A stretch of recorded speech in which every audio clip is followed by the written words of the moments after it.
जैसा कि हमारा विषय है रस, यानी कि अंग्रेजी में हम रस के अनुसार सेंटिमेंट है, सेंटिमेंट। सेंटिमेंट का मतलब कल भी मैंने आपको बताया था, भाव। अब स्थायी भाव किसे कहते हैं, विभाव किसे कहते हैं, अनुभाव किसे कहते हैं और संचारी भाव किसे कहते हैं। अभी तक हम जो कर चुके थे, स्थायी भाव को कर चुके हैं, विभाव को कर चुके हैं और अनुभाव को कर चुके हैं। अनुभाव की एक बार फिर से अगर हम परिभाषा देखें कि जो ऐसे भाव जो स्थायी भाव होते हैं, वो स्थायी भाव का अनुगमन करने के बाद जो स्थायी भाव होते हैं उनका जो अनुगमन किया जाता है, और अनुगमन के बाद जो छोटे मोटे भाव जागृत होते हैं, या वो शारीरिक रूप में हो या मानसिक रूप में हो, उन्हें हम क्या कहते हैं, अनुभाव कहते हैं। ये परिभाषा हम कल भी पढ़ चुके थे। यानी कि अगर एक सिंपल कहे तो जो भाव भंगिमाएं होती है, भाव भंगिमाओं के बाद जो भाव पैदा होते हैं मन के अंदर, जो भाव छोटे मोटे भाव होते हैं ना, जो उत्पन्न होते हैं, उन्हें हम अनुभाव कहते हैं। कल एक एग्जांपल दिया था कि आप कैसा पता चलेगा, कैसे पता चलेगा कि आपके सामने कोई व्यक्ति आ जाता है और वो व्यक्ति क्रोधी है, आपको कैसे पता चलेगा कि वो ये जो मेरे सामने व्यक्ति है वो क्रोध में है। अब तो इसका जवाब होगा वो साधारण सा है कि हम कैसे पता चलेंगे, किस तरह से पता लगाएंगे कि ये व्यक्ति क्रोधी है, इसके अंदर क्रोध है। उसके चेहरे को देखेंगे, उसकी आंखें लाल होंगी, उसके बोलने का तरीका कुछ अलग होगा, जो कुछ बोलेगा या तो क्रोध में बोलेगा या बिल्कुल ही चुपचाप रहेगा। इस तरह से हम क्या करेंगे, उसका अंदाजा लगा लेते हैं कि ये इस व्यक्ति के अंदर क्रोध है। अब जो अनुभाव है, अनुभाव अनुभाव के 4 भेद होते हैं। कितने भेद होते हैं? 4 भेद होते हैं अनुभाव के। पहला है कायिक अनुभाव, कायिक। दूसरा है वाचिक अनुभाव, वाचिक। तीसरा है आहर्य अनुभाव, आहर्य। और चौथा है सात्विक अनुभाव, सात्विक अनुभाव। अनुभाव के ये 4 भेद होते हैं, कायिक अनुभाव, वाचिक अनुभाव, आर्य अनुभाव और सात्विक अनुभाव, ये 4। अब कायिक अनुभाव, कायिक क्या होता है? कायिक अनुभाव यानी कि शरीर की गतिविधियों से जो भाव निकलते हैं, पैदा होते हैं, उन्हें हम क्या कहते हैं? कायिक अनुभाव कहते हैं। इसका जो दूसरा नाम है कायिक अनुभाव का, वो है शारीरिक अनुभाव, शारीरिक अनुभाव। और तीसरा जो इसका नाम है वो है आंगिक अनुभाव, यानी कि अंगों से उत्पन्न होने वाले। अब इसमें उदाहरण के तौर पे जैसे मान लीजिए हम किसी शेर को देखते हैं, शेर को देखने के बाद शेर, जैसे हमने शेर को देखा और हमारे मन के अंदर डर पैदा हुआ, और डर से क्या हुआ, हमारे रोंगटे खड़े हो गए। रोंगटे खड़े होना, वो रोंगटे खड़े होते हैं जब शेर को देखकर शरीर के रोंगटे खड़े होते हैं, तो वो कायिक अनुभाव के अंदर आता है। दूसरा एग्जाम्पल अगर हम ले, आंसू बहना, आंसू बहना, ये भी क्या है? कायिक अनुभाव के अंदर ही आता है। तीसरा जो एग्जाम्पल अगर हम इसी का ले, कायिक अनुभाव के अंदर अगर हम तीसरा एग्जाम्पल लेते हैं, तो वो तीसरा एग्जाम्पल क्या होगा?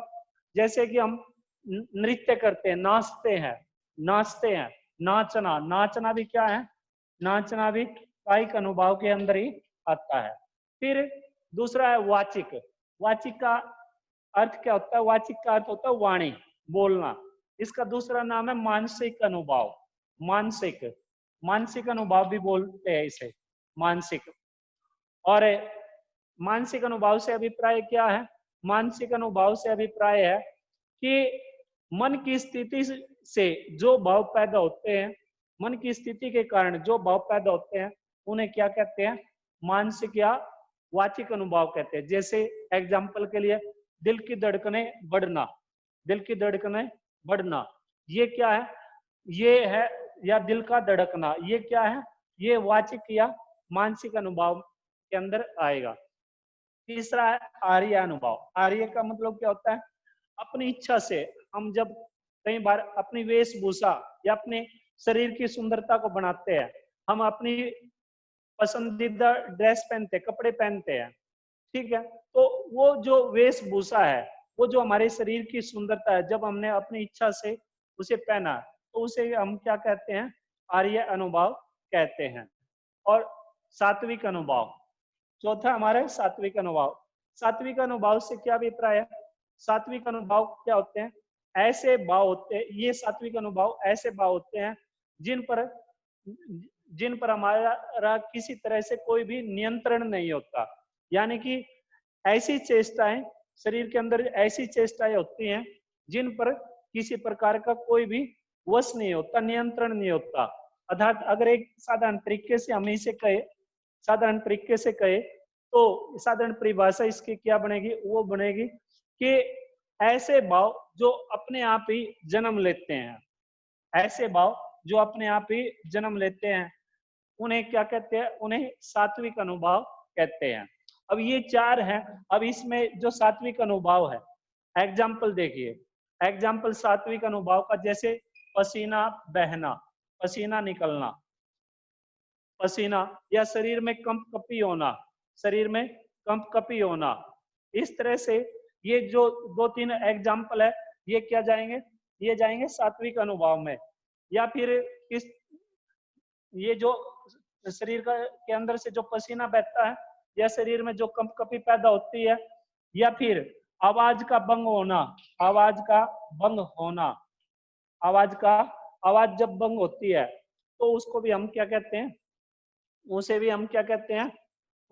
सात्विक अनुभाव के अंदर ही लेते हैं। अब बात ये आती है कि ये कैसे होता है शरीर से पसीना बहता है। अब ये शरीर से पसीना कैसे निकलेगा? सात्विक अनुभव के अनुसार अगर लेके चले तो जब भी कोई क्रोध होगा, या तो क्रोध के समय हमारा शरीर से पसीना निकलेगा, या फिर कोई किसी तरह से कोई डर है, मन के अंदर जो डर है, उस समय शरीर से पसीना निकलता है। और आवाज का भंग होना, आवाज भी कैसे भंग होगी? यानी कि कई बार हम बोलना तो कुछ चाहते हैं और बोल कुछ जाते हैं। शब्दों में क्या होती है? शब्दों, मान लीजिए हम बोलना तो राम चाहते हैं और बोल देते हैं राम की जगह रान, या फिर कुछ अन्य, यानी कि वर्णों की सही तरह से उच्चारण नहीं कर पाते। और ये भी क्या होता है? ये भी डर के कारण या किसी क्रोध के कारण ही स्वरों का भंग होता है। रोमांच पैदा होना, रोमांच पैदा होना, या फिर शरीर के अंदर कंपकपी पैदा होना। शरीर के अंदर भी कंपकपी, यानी कि शरीर का कांपना भी कब होता है? जिस समय क्या होता है?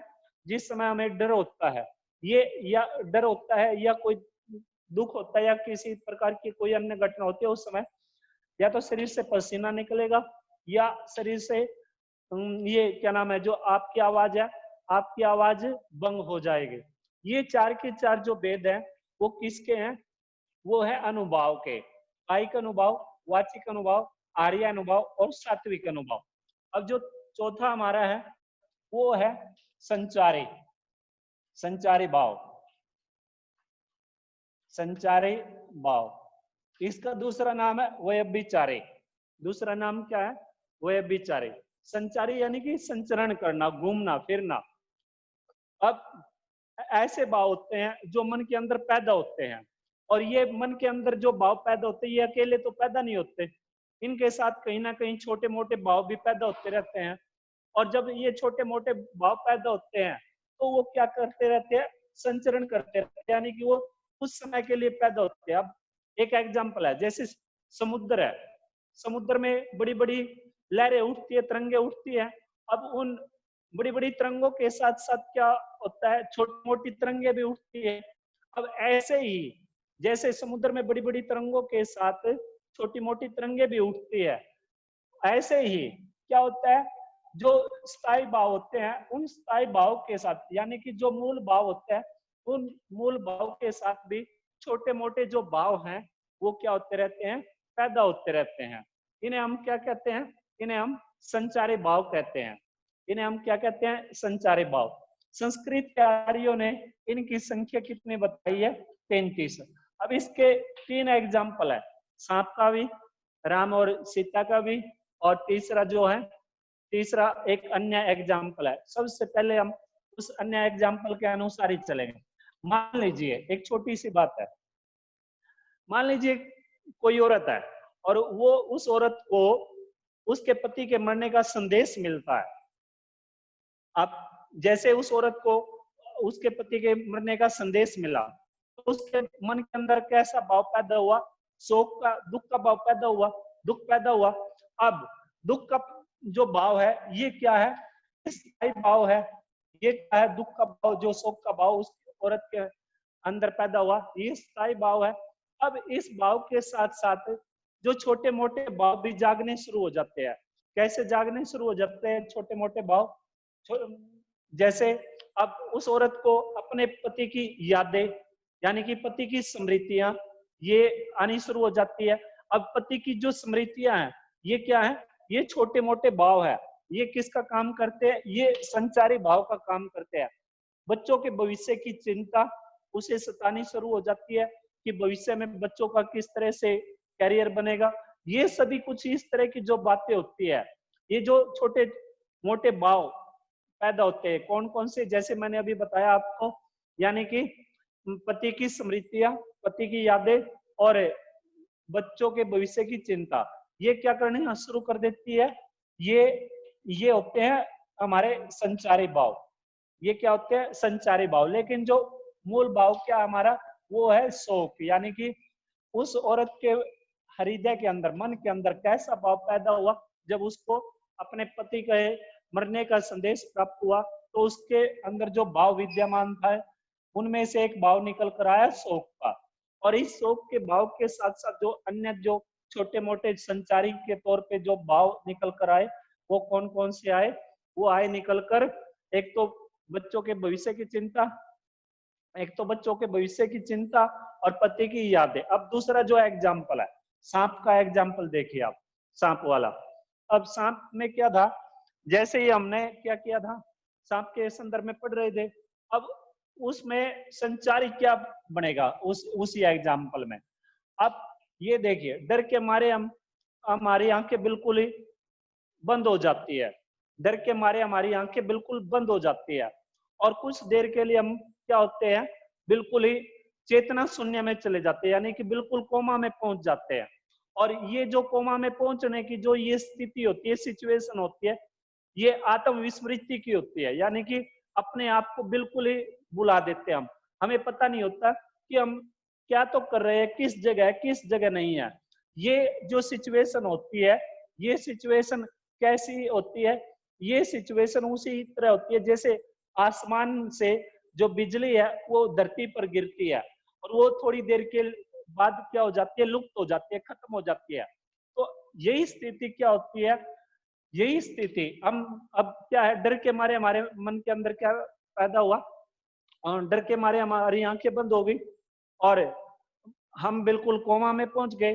अब थोड़ी देर बाद हम फिर से वैसे ही सिचुएशन में आ जाते हैं जैसे सिचुएशन में हम सांप को देखने से पहले थे, वैसे ही सिचुएशन में हम पहुंच जाते हैं। अब तीसरा एग्जाम्पल जो मैंने आपको राम और किसका बताया था? सीता जी का। अब देखिए, इसमें हम जो विभाव था, विभाव भी कर चुके थे इस एग्जाम्पल के अनुसार और अनुभव भी। अब इसमें जो सीता है, संचारी क्या बनेगा उस एग्जाम्पल में? कि राम को देखकर सीता के मन में प्रेम प्रकट हुआ, ये एग्जाम्पल था। और वो प्रेम प्रकट किधर हुआ? वो प्रेम प्रकट हुआ किसी बगीचे में।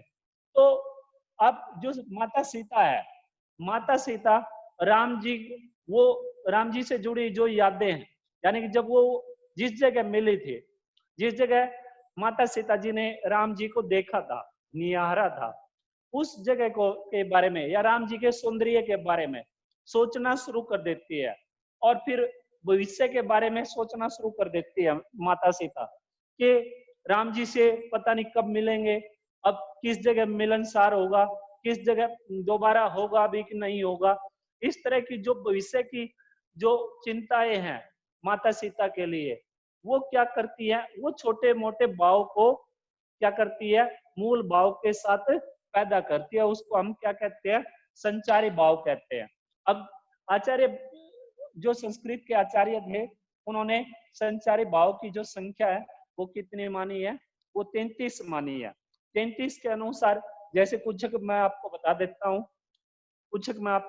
हूँ, जैसे रोमांच है, हर्ष है, खुशी है और इस उत्सुकता है, ये जो इस तरह के जो भाव होते हैं, ये छोटे मोटे भाव होते हैं, ये संचारी भाव के अंदर आते हैं। यानी कि कहने का मतलब एक सिंपल सा तरीका है संचारी का कहने का मतलब यही है कि जो छोटे मूल भाव होते हैं ना, मुख्य भाव यानी कि स्थायी भाव के साथ जो छोटे मोटे भाव पैदा होते हैं, उन्हें हम क्या कहते हैं, संचारी भाव कहते हैं। उन्हें हम क्या कहते हैं, संचारी भाव। अब ये बात समाप्त हुई, स्थायी भाव कर चुके हैं, विभाव कर चुके हैं, अनुभाव कर चुके हैं और संचारी कर चुके हैं। अब स्थायी भाव में क्या था, स्थायी भाव में जो आचार्यों ने, संस्कृत के आचार्यों ने 9 भाव को प्रधानता दी, 9 भाव। और बाद के जो भक्ति काल में जो कविगण हुए, उन्होंने 2 भाव और विद्यमान किए, यानी कि 2 रसों को और उसके अंदर जोड़ दिया, तो कुल संख्या 11 मानी गई। अब बात चलती है स्थायी भाव पे। अब दोबारा से हम ये सभी कुछ करने के बाद किस पर चलेंगे, स्थायी भाव पर चलेंगे। इसकी जो तालिका है वो देखी जाएगी। अब जैसा कि इसमें बताया है, इस तालिका के अनुसार, इस तालिका में, अब ये तालिका देखिए आप, साथ के साथ में तालिका अगर लिखने की कोशिश की जा सकती है आपके द्वारा तो लिख भी सकते हैं, क्योंकि इस तालिका के जरिए से ही हमारे ये जितने भी जो भाव हैं, जिस तरह के जो रस हम करेंगे, वो सभी कुछ हमें अच्छे से समझ आ सकते हैं। अब तालिका में सर्वप्रथम हम लिखेंगे रस, फिर स्थायी भाव, और स्थायी भाव के बाद लिखेंगे विभाव, और विभाव के बाद जो आएगा अनुभाव, और अनुभाव के बाद संचारी भाव, संचारी भाव।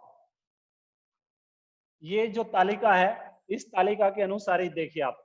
अब इसमें जो विभाव है, विभाव को भी हम किसमें बांट देंगे, 2 भागों में, एक आलंबन और दूसरा क्या हो जाएगा, उद्दीपन। उद्दीपन। अब इसके अनुसार चलेंगे। अब इस तरह से लाइनें लगा लेते हैं, क्योंकि हमें ये चीजें अंत तक हमारी ये सहायता करेंगे। अब सर्वप्रथम जो पहला है वो है श्रृंगार। जो रस है वो क्या है, जो सर्वप्रथम पहला जो रस है वो है श्रृंगार रस, श्रृंगार। अब इसका जो स्थायी भाव है श्रृंगार का स्थायी भाव क्या है, रति या प्रेम, या क्या होगा, प्रेम, रति या प्रेम। क्योंकि एक एक के अनुसार चलेंगे, वैसे बताने को मैं आपको वैसे ये रस बता देता और स्थायी भाव सभी के सभी 11 के रसों के स्थायी भाव भी बता देता, लेकिन ये चीजें बहुत ही महत्वपूर्ण है।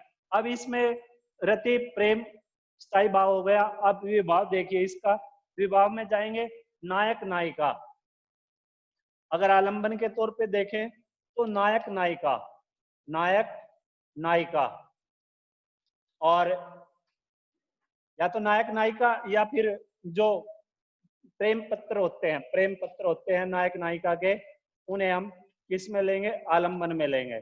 यानी कि जब नायक नायिका आपस में मिलते हैं या एक दूसरे को प्रेम पत्र लिखते हैं तो वो किसका काम करते हैं, आलंबन का काम करते हैं। और जो उद्दीपन होगा, उद्दीपन मैंने आपको पहले बताया था, उद्दीपन यानी कि या तो सुंदर जगह या क्या होगा, आपका प्राकृतिक दृश्य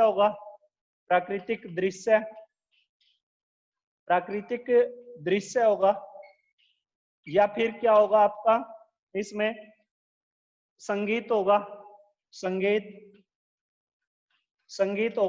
या फिर क्या होगा, सुगंध होगी, एकांत स्थल होगा, और या फिर बसंत ऋतु होगी, ये या फिर अन्य जो ऋतु होती है वो सभी किस में जाएंगे, वो उद्दीपन में जाएंगे।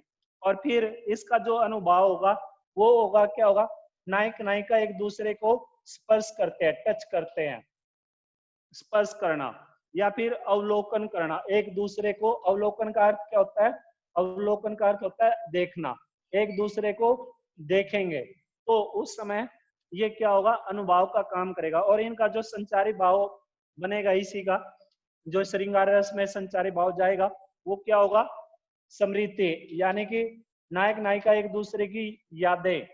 फिर लज्जा, लज्जा, या फिर क्या होगा, मोह, एक दूसरे के प्रति मोह। उत्कंठा, उत्कंठा, या फिर क्या होगा, हर्ष, आवेग या रोमांच। ये क्या आ जाएंगे, इस तरह से जो ये तालिका है, ये तालिका बनेगी सभी रसों की। श्रृंगार रस होगा, श्रृंगार, इसका स्थायी भाव होगा रति या प्रेम। ये एक अंक में पूछा जाएगा पेपर में। पेपर में कैसे पूछा जाएगा, मान लीजिए पेपर में ये आ गया कि श्रृंगार रस है और श्रृंगार रस का स्थायी भाव क्या होगा, आप लिखोगे रति या प्रेम, तो एक अंक पक्का हो गया इस तरह से आपका।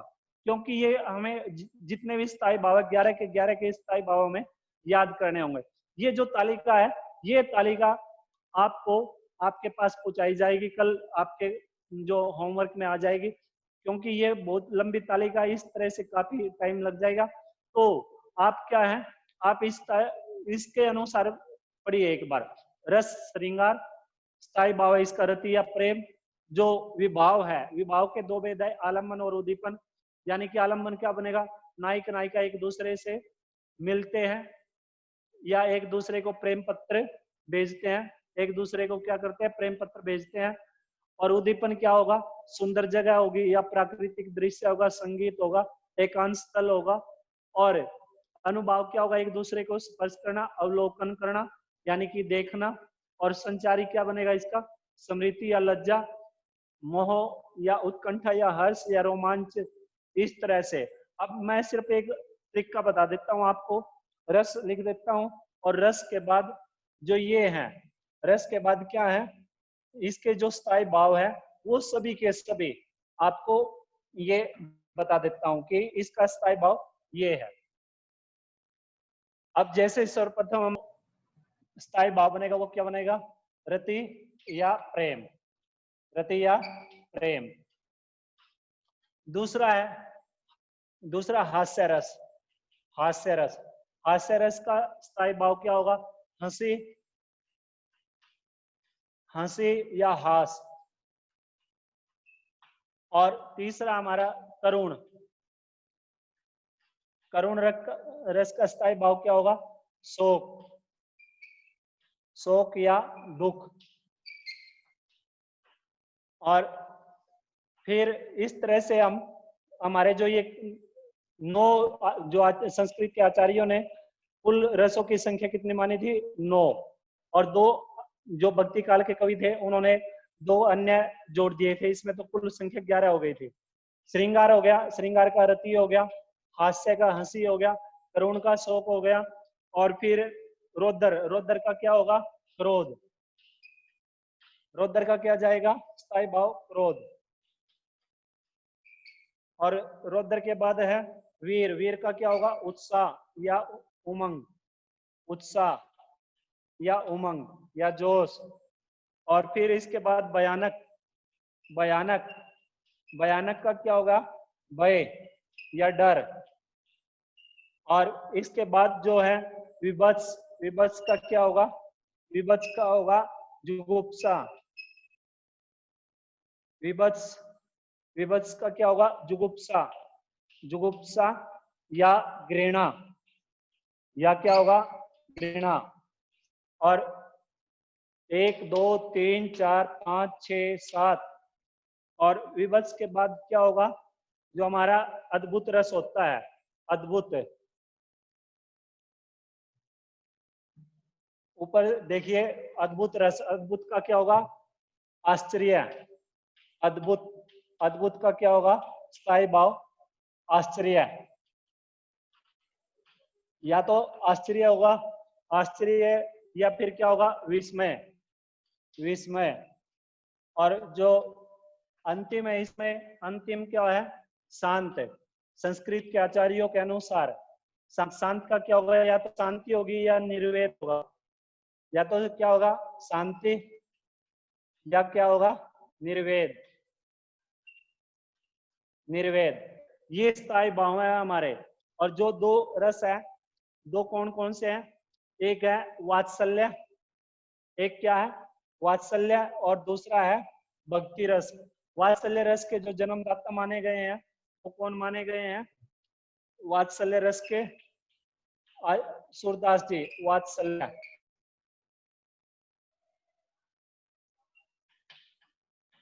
वात्सल्य, वात्सल्य का जो स्थायी भाव होगा वत्सलता, वत्सलता, वत्सलता,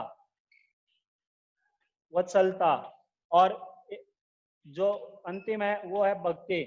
भक्ति का स्थायी भाव क्या होगा भगवद रते, भगवद, भगवद रते। यानी कि भगवद रति से अभिप्राय है भगवान और भक्त के बीच में जो प्रेम होता है, या फिर माता पिता का जो प्रेम होता है, गुरु शिष्य के बीच में जो प्रेम होता है, वो किसके अंदर आएगा, वो सभी का सभी इस भगवद रति के अंदर आते हैं। यानी कि इसकी जो देन है वो भक्ति काल के कवियों ने की, इसकी जो देन है वो सूरदास जी ने की। यानी कि वत्सलता जो है, वत्सलता के दरमियान जो आता है वो क्या होगा, इसमें जो बचपना, किसी भी बच्चे के बारे में जब बातचीत की जाती है, किसी के बचपने के बारे में जब बताया जाता है तो उसे वात्सल्य रस कहते हैं। जैसे इसमें जो ये मैया मैं तो चंद्र खिलौना ले, जब भगवान श्री कृष्ण माँ यशोदा को कहते हैं कि मैं तो चांद जैसा खिलौना लूंगा, तो यहाँ पर वात्सल्य रस के अंदर आएगा भक्ति है। भक्ति में जैसे रघुपति राघव राजा राम पतित पावन सीताराम, जय रघुनंदन जय सीताराम, जानकी वल्लभ सीताराम। जितने भी हम सुबह के समय प्रेयर करते हैं, या जो भी परमपिता परमात्मा से संबंधित या अपने गुरुजनों से संबंधित, माता पिता से संबंधित जो पंक्ति होती है, जो भजन होते हैं, वो भक्ति के अंदर आते हैं। अब इनकी जो परिभाषाएं हैं, श्रृंगार, श्रृंगार रस, श्रृंगार रस को श्रृंगार रस, श्रृंगार रस को रस राजा भी कहा जाता है। अब सवाल यह है श्रृंगार रस को रस राजा क्यों कहा जाता है, श्रृंगार रस को रस राजा क्यों कहा जाता है, क्योंकि ये जो रस है ये सर्वव्यापी रस है। सर्वव्यापी से अभिप्राय सभी जगह फैला हुआ है। ये बच्चों में भी विद्यमान है, ये युवावस्था में भी विद्यमान है, ये बूढ़ों में भी विद्यमान है, ये सभी प्रकार के जीव जंतुओं में भी विद्यमान है। और जितने भी रस हैं, चाहे वो अद्भुत है, शांत है, वात्सल्य है, भक्ति है, या फिर वीर है, वो उन सभी की उत्पत्ति किससे होती है, श्रृंगार रस से होती है। किससे होती है, श्रृंगार रस से। तो कल हम श्रृंगार रस के परिभाषा और इसके जो एग्जाम्पल है वो करेंगे। बाकी ये जितने भी रस है वो सभी हम अच्छे से करेंगे। अगर आप में से किसी को कुछ पूछना है तो आप पूछ सकते हैं।